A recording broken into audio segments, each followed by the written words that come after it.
रहनुमा peoples party Aitzaz Hasan कहते हैं चेहरा उनको छुपाया जाता है जिनकी शनाख्त परेड होनी होती है। फवाद चौधरी का चेहरा जिस मसलिहत के तहत छुपाया गया अफसोसनाक है। फवाद चौधरी सियासी शख्सियत के साथ साथ वकील भी हैं। उनकी एक शनाख्त है, एक शख्सियत है। फवाद चौधरी पंजाब की हदूद में थे और लाहौर हाई कोर्ट के दस्तरस में थे। अदालत में सियासी शख्सियत को चेहरा ढांक कर पेश करना इंसानियत की तस्लील करना है। फवाद चौधरी को अदालत में पेशी का हुक्म था, मगर पुलिस पंजाब की हदूद में निकल रहे थे।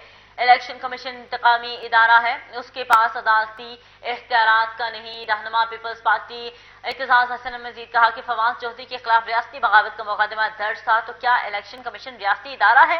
इलेक्शन कमीशन कोई रियासती इदारा नहीं, ना ही बगावत का मुकदमा दर्ज कर सकता है।